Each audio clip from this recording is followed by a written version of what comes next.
kemudian kata-kata seperti monyet, gorila, itu hasil penyelidikan saya resmi. Jadi bukan hoax. Komnas HAM ya? Komnas HAM secara resmi dan seluruh media nasional ada, media internasional muat. Karena itulah menurut saya mau ingin sampaikan begini. Ojo dume gitu. Ojo dume. Ojo dume itu artinya kalau kamu sudah jadi presiden dan wakil presiden 74 tahun, terus menjadi berkuasa, jangan lagi sombong, jangan lagi merendahkan martabat manusia gitu. Karena ya Anda orang yang diberi kesempatan luar biasa karena desain politik nasional, bukan karena kehebatanmu gitu. Karena desain politik nasional tentang presidensial threshold, tentang pemilihan satu orang satu suara satu nilai, kita tidak pakai sistem distrik, itu kan menyebabkan orang Jawa menjadi presiden. Coba kalau kita pakai sistem distrik, itu artinya negara kasih kesempatan untuk kita untuk orang Jawa supaya memimpin negara ini 74 tahun. Kalau besok kita meminta untuk melakukan perubahan sistem pemilihan menjadi distrik, maka kompetisi nasional terbuka. Sudah seperti begitu, negara berbaik hati kasih kesempatan kepada satu suku ini. Ini kan suku cuma satu. Gak harus Papua, bisa manapun gitu kan? Suku Jawa itu cuma satu dari 714 suku di Indonesia. Cuma satu.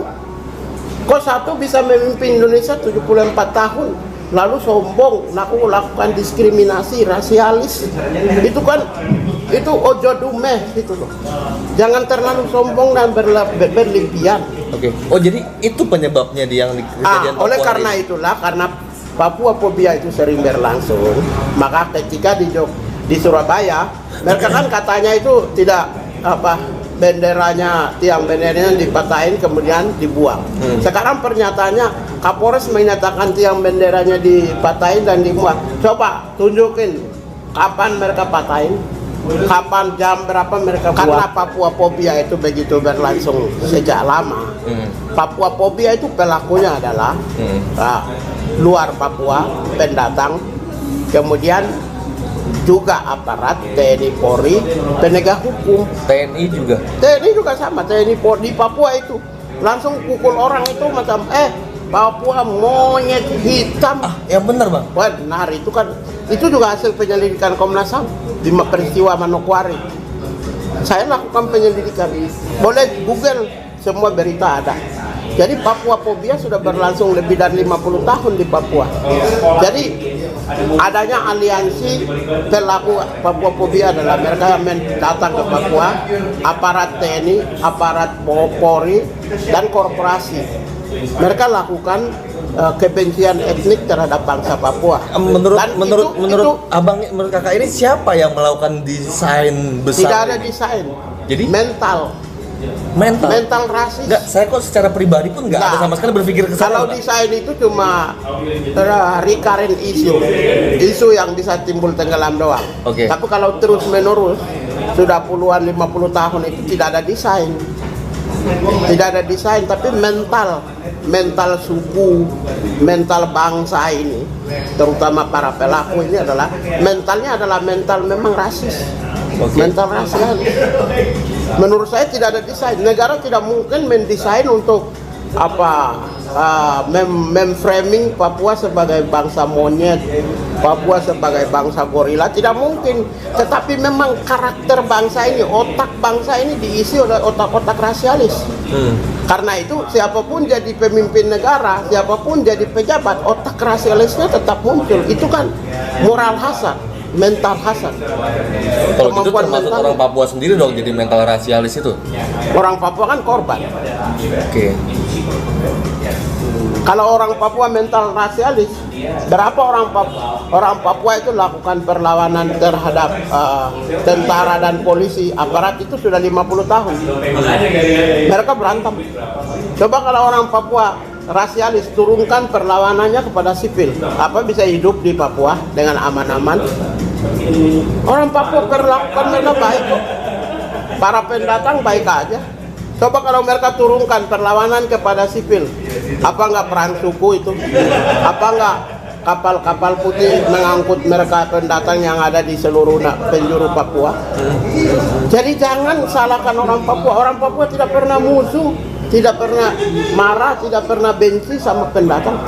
Tetapi sekali kamu melakukan tindakan yang mencederai harkat dan martabat, maka red line, kamu menabrak batas merah.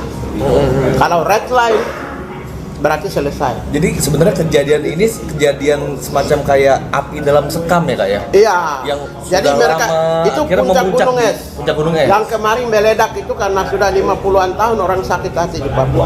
Okay. Tidak mungkin jadi di Papua itu yang melakukan protes itu tidak ada tidak diorganize. Tidak diorganize. Tidak diorganize. Kalau diorganize kan intelijen pasti ketahuan. Iya. Kalau diorganize tentara polisi pasti jaga. Ini kan spontanitas. Natural, organik itu kak? Hah? Organik itu? Tidak ada, tidak diorganize. Ya, tidak ada. Natural itu?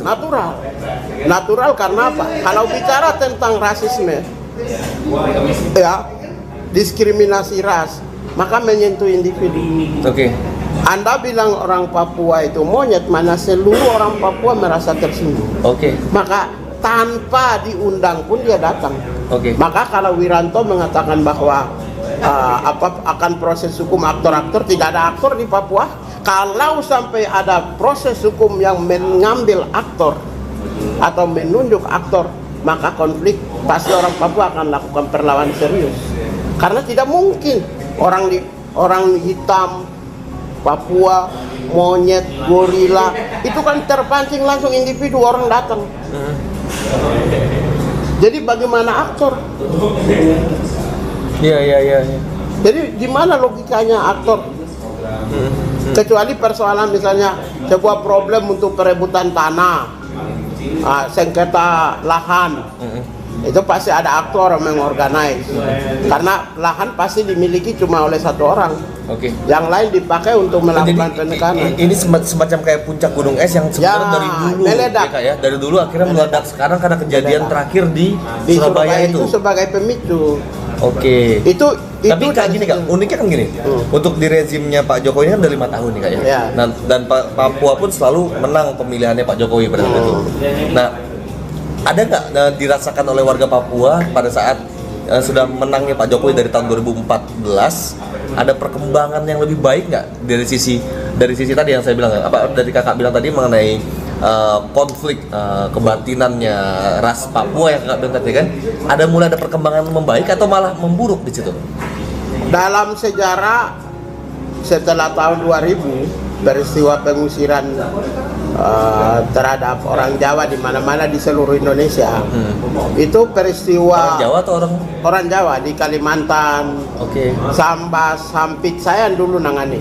Sambas saya di transmigrasi, karena itu transmigran di Sambas, di Sampit, di Armova, Papua dulu saya tangani. Pengusiran besar-besaran di tahun 2000 terhadap orang Jawa.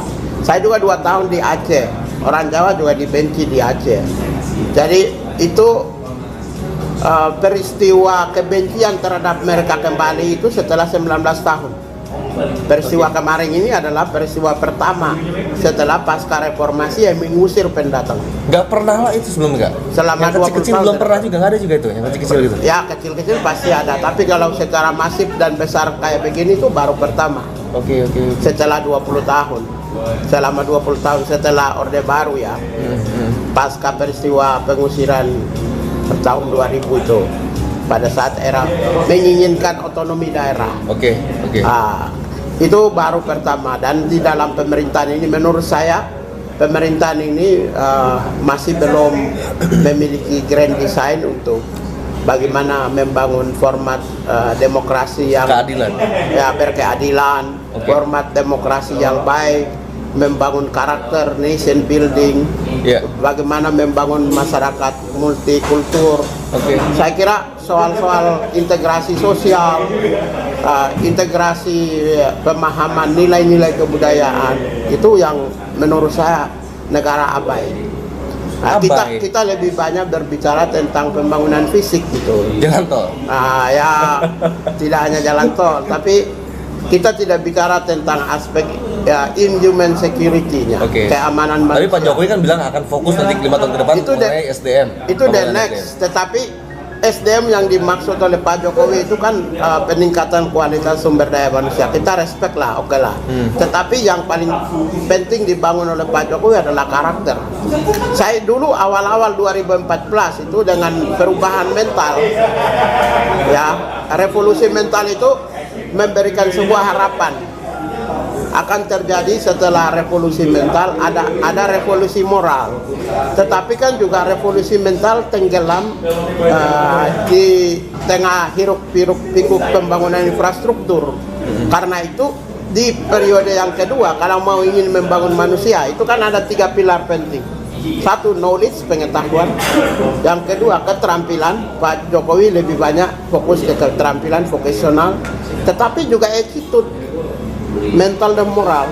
Tapi kalau tiga aspek ini tidak diperkuat, maka ya tidak akan pernah sukses juga. Jangan hanya untuk skills, keterampilan untuk menjadikan Indonesia kompetitif, karena kompetitif itu bisa ditunjang kalau mental kerja, budaya kerja, moralnya ini bersih dan berwibawa, itu juga ditunjang. Lalu kecerdasan untuk menemukan inovasi, maka kemampuan intelektual juga harus ditingkatkan. Jadi 3 aspek ini kalau Pak Jokowi tidak dorong, itu juga kemungkinan menurut saya tidak akan bisa berjalan. Jadi gini ya, kalau kemarin kan Pak Jokowi berulang-ulang kali datang ke Papua, berarti itu kan ada perhatian nggak di situ? Jadi dirasakan nggak kedatangan itu ada efeknya? Ya saya juga berulang-ulang ke Jogja, Solo. Ini kemarin tadi malam saya di Solo, di Sumber lagi kecamatannya Pak Presiden.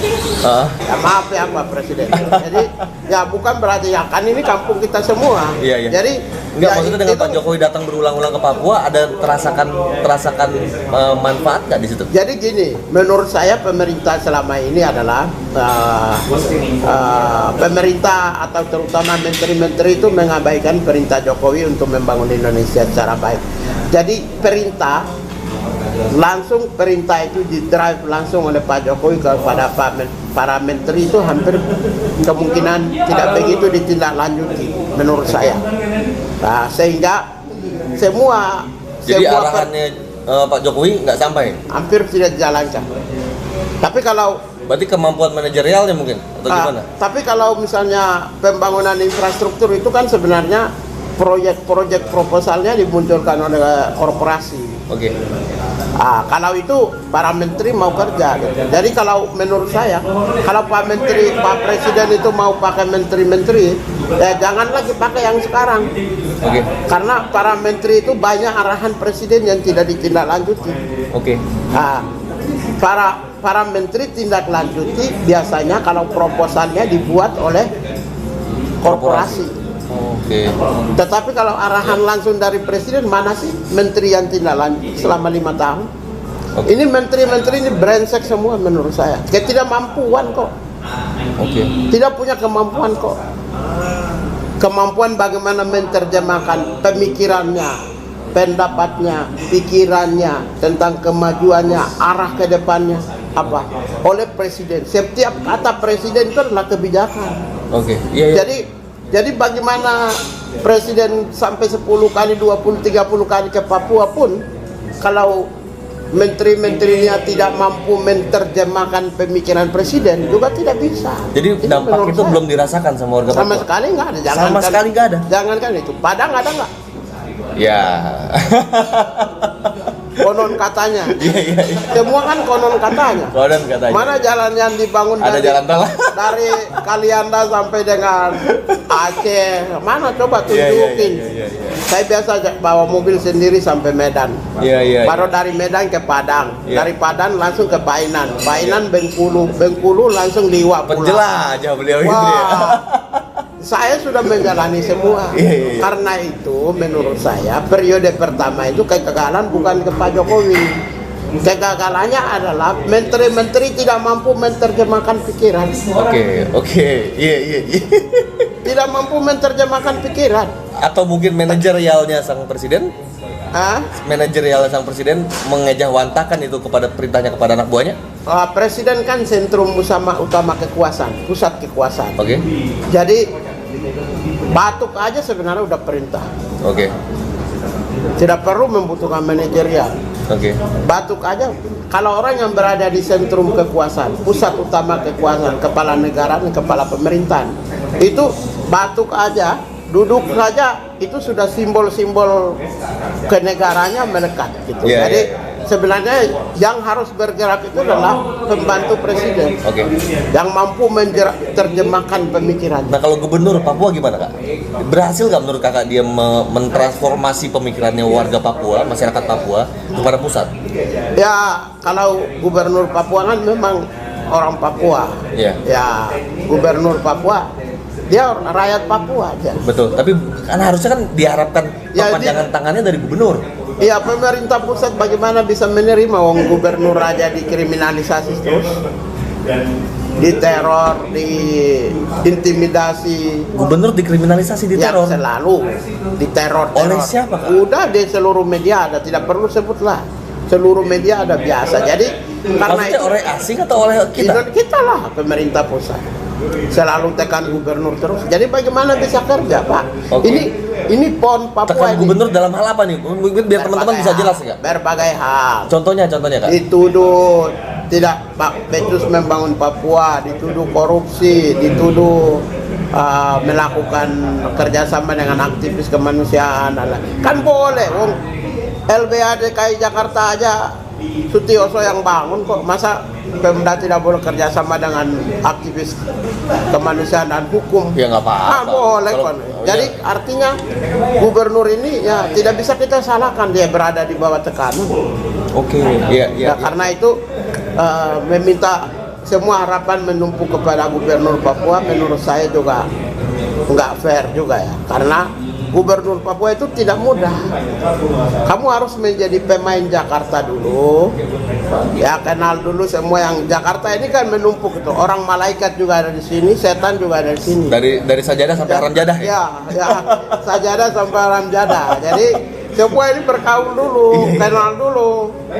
Baru mafia ini kalau di Papua jadi gubernur misalnya, ini udah tahu ini siapa yang ngomong nih. Oh, ini Haramjada. Oh, ini Haramjada yang main. Ini siapa yang ini Sajadah. Iya. Ini siapa yang ngomong? Ini si baik orang malaikat ini. Ini siapa yang ngomong? Oh, ini brengsek. Jadi tahu semua. Ini tidak ada negara ini dibangun dengan format nilai-nilai kebangsaan. Tidak, pemimpin kita itu tidak berorientasi pada bagaimana membangun karakter dan nation building. Tetapi mereka itu bekerja sebagai workers itu loh, job seeker, pencari pekerjaan digaji. Jadi hanya sekedar bekerja untuk mendapatkan fee dari kontraktor, stipendium karena posisi jabatan, atau mengambil merampok uang rakyat, menipu rakyat begitu. Sekedar untuk menyambung kehidupan aja. Tidak untuk bagaimana membangun Indonesia dan memantapkan Indonesia 100 tahun, 200 tahun, membangun karakter, itu tidak ada. Pemimpin nasional tidak seperti begitu. Yang saya lihat ya sekarang. Iya. Nah, jadi ini menarik ya guys. Jadi pada saat ternyata setelah kita simpulkan ya, ini kan kita sumber kita langsung dari Bang Natulus Pigai yang memang betul-betul aktivis murni yang dari Papua, yang sudah bergaul juga bukan hanya di pusat, bahkan sampai di dunia. Beliau ini udah bergaul juga di lingkaran dunia internasional ini lah. Beliau ini udah bergaulnya. Ada pandangan bahwa ternyata Papua ini semacam kayak ada kondisi gunung es yang memuncak akhirnya dan pecah pada hari kemarin itu ya Kak ya. Ini sekarang juga di Fak-Fak, Merauke. Fak-Fak lebih parah lagi. Oke. Sampai aparat lari pontang-panting jatuh. Iya. Bukan Fak-Fak, di ini Sorong Selatan. Jadi memang di Papua sendiri ada kekejaman itu terhadap warga Papua sendiri, terhadap masyarakat Papua sendiri, baik dari sisi itu. Kalau kekejaman saya sebut angka aja, 1977-8 itu 13.000 orang Wamena Barat dibunuh oleh aparat negara Indonesia. 13.000? Wow, karena apa Kak? Karena gara-gara dalam rangka pemilu ada 2 orang tentara yang meninggal, kemudian pemerintah melakukan operasi militer dibawa dengan melalui pesawat Bronco bekas operasi militer di Timor Leste. Itu diparkir kebetulan di Manukua, Biak. Lalu pakai pesawat itu lakukan bom napalm. Bom napalm itu bom bekas militer Amerika Serikat yang dulu dilakukan di Vietnam. Itu operasi militer menyebabkan 13.000 orang mati. Itu di Wamena Barat. Sampai dengan sekarang, hitung aja hari ini saja 100, ini buku ini 182 orang mati selama kurang lebih 4 bulan operasi di Nduga, Papua sekarang. 182 sekarang ini aja ini. 182 per kejadian ini ya? Ya sekarang yang Nduga ya. Papua yang meninggal? Ya Papua meninggal, orang Papua 45.000 orang mengungsi. Jadi artinya kematian berantai di Papua karena kekerasan dan kekejaman pemerintah, aparat itu sangat luar biasa. Itu kan tragedi kemanusiaan yang akan menjadi sebuah tragedi dalam sejarah bangsa Papua masa akan datang. Karena itu the history of sadness, sejarah penderitaan orang Papua, trauma historia, memoria passionis, memori penderitaan. Karena itu tidak akan pernah terhapus. Nah, solusinya menurut kakak gini, misalnya kakak sebagai seorang presiden misalnya ya, kebijakan apa yang akan kakak lakukan untuk menghadapi kondisi negara yang kayak begini? Kalau misalnya Kak Piga ini presiden misalnya. Kalau saya jadi presiden tuh, saya akan mendorong terbentuknya tatanan dan sistem politik dan demokrasi yang menjadikan 714 suku di Indonesia terwadai dan mengambil peran sebagai subjek pembangunan nasional. Misalnya sistem demokrasinya didesain untuk memberikan seluruh komunitas bangsa masuk. Sistem pemilihannya kita desain, sistem perwakilannya kita desain. Kemudian lalu yang kedua itu saya akan mendorong seluruh, kan Indonesia ini kan 3 wilayah. Indonesia Timur, Barat, dan Tengah, atau Jawa, luar Jawa, atau mayoritas minoritas. Jadi saya akan mendorong kepemimpinan nasional itu mencerminkan representasi wilayah itu, Timur, Barat, konkretnya distrik berarti. Misalnya presiden. Kalau Jawa, maka periode berikut presiden luar Jawa, atau presiden Indonesia Timur, maka berikut bisa Tengah dan Barat, atau juga sebaliknya, atau mayoritas misalnya presiden, maka atau bisa jadi semacam kayak distrik kayak di Amerika kan bisa juga. Ya itu pemilihan. Kan kompetisi jadi nanti itu kan. Itu sistem pemilihan. Lebih fair dong. Ya, sistem pemilihan distrik itu adalah mencerminkan seluruh wilayah ruang kekuasaan yang ada pada wilayah-wilayah yang kecil itu bisa mengambil peran. Malah lebih kena terhadap Pancasila dari sila keempat musyawarah itu kan, Kak? Iya, musyawarah. Itu malah lebih kena, bukan one man one vote. Bukan. Banyak-banyakan mana, bukan begitu, tapi musyawarah. Musyawarah mufakat. Jadi itu minoritas pun diperhatikan di situ. Sistem distrik itu adalah musyawarah mufakat. Lebih musyawarah di situ kan, Kak? Karena tujuan dari Pancasila itu adalah cuma satu tujuannya. Tahu voting itu yang belakang. Pancasila itu ya, Pancasila itu tujuannya satu, yaitu keadilan. Tujuan dari Pancasila itu cuma keadilan, yaitu Tuhan ketuhanannya Maha Esa, manusia kemanusiaannya bersatu, persatuan Indonesia, bermusyawarah untuk keadilan. Di terakhir itu poinnya, keadilan sosial. Keadilan. Karena itulah maka menurut saya ya kembali mungkin kita berupa topik tentang Pancasila. Pancasila itu orientasi tujuan akhir dari Pancasila adalah sebuah keadilan, makanya yang tadi saya sampaikan. Distribution of power, keadilan distribusi jabatan, kepemimpinan nasional, dan distribution of justice, pembangunan. Itu dua hal yang sangat penting. Itulah perekat persatuan nasional. Itulah pembangunan karakter bangsa. Itulah pembangunan jati diri bangsa. Oke gini Kak. Nah terus kondisi seperti ini, kalau Kakak bisa ya misalnya mau bisa apa tadi kan solusi sudah Kakak sampaikan tadi sana ya. Solusi jadi konkret, bukan hanya mengkritik tapi K3 ini juga memberikan solusi. Ya kan? Jadi saya kan sekarang lagi nulis menerjemahkan visi Indonesia Jokowi, sekarang sudah 13. Pikiran Jokowi saya terjemahkan sekarang sudah 13. Tulisan. 13 tulisan. Terakhir yang menurut Kakak tidak dikerjakan oleh para pembantunya atau jadi visi Indonesia yang disampaikan oleh Pak Jokowi di Sentul itu, saya setelah hitung itu ada 17 tindakan kegiatan. Dari 17 tindakan kegiatan itu saya terjemahkan satu persatu. Jadi 13. Banyak. Lebih banyak. Jadi satu persatu saya terjemahkan tentang Pancasila, tentang negara, tentang perluasan kesempatan kerja, penanggulangan pengangguran, tentang kemiskinan. Saya menerjemahkan pikirannya, mengembangkan pikirannya. Sekarang sudah 17, belum baca sih di Google, di mana-mana ada, di berita-berita ada. Nah, terus saya yang menerjemahkan artikel tuh. Menerjemahkan dari pidato Sentul itu ya? Saya menerjemahkan pemikirannya Jokowi. Gini Kak, kalau ini bukannya kita mau mensalahkan ini, karena dari sisi ini salahnya menurutnya orang Papua yang salah, menurut orang Papua orang ini yang salah, misalnya gitu Kak. Nah, kalau menurut Kakak kan istilahnya sudah bergaul bukan hanya di Papua, bergaul juga sudah di Jawa, di Sumatera, Kalimantan, bahkan ke luar negeri. Itu kan Kak. Kalau mau bicara pandangan objektif, siapa yang salah untuk kondisi ini? Kalau mau objektif Kak, hilangkan dulu kerasisan, misal bukan kerasisan ya, kesukuan Papuanya Kakak, hilangkan dulu. Kalau mau bicara ini siapa yang salah? Negara yang salah. Negara itu siapa?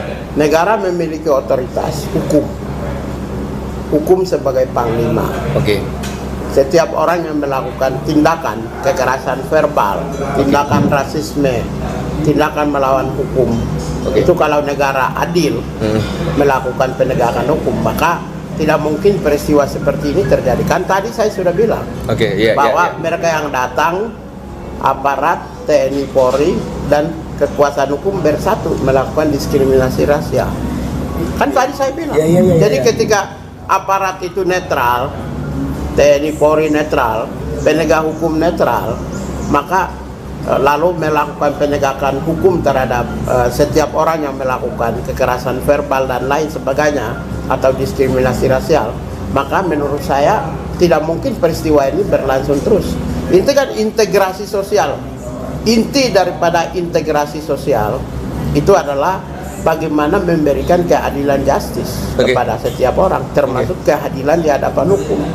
Kalau ada orang hukum saja diskriminatif, para pelaku hukum, penegak hukum saja melakukan diskriminasi dan rasialis, ya tidak objektif di dalam penegakan hukum, maka bagaimana mungkin rakyat itu? Dan karena itulah menurut saya negara pemimpin yang salah. Berarti pemimpinnya? Jadi presiden? Gini, maksudnya? Naluri diskriminatif itu bukan pemerintah, penegak hukum. Penegak hukum? Lain. Jadi naluri diskriminatif penegak hukum ini maksudnya yang salah, maksudnya polisi atau kejaksaan? Atau seluruh penegak hukum yang mana nih? Seluruh penegak hukum criminal justice system itu kan satu. Penegak hukum aparat kepolisian, aparat kejaksaan, aparat kehakiman. Tetapi sumber daripada itu adalah pembuat regulasi adalah pemerintah eksekutif dan legislatif. Jadi ini sebenarnya adalah satu kesatuan. Mereka yang salah. Kesalahannya ada di mereka. Jadi karena apa? Saya bilang perilaku diskriminatif itu ada pada setiap individu. Entah lo Jawa, lo Sumatera, lo orang Amerika, Eropa, bahwa perilaku subjektivitas yang merasa berbeda dengan orang lain itu ada pada setiap orang. Ekspresi yang bertendensi negatif, berkonotasi negatif, yang mengandung nilai-nilai kekerasan verbal itu dikeluarkan.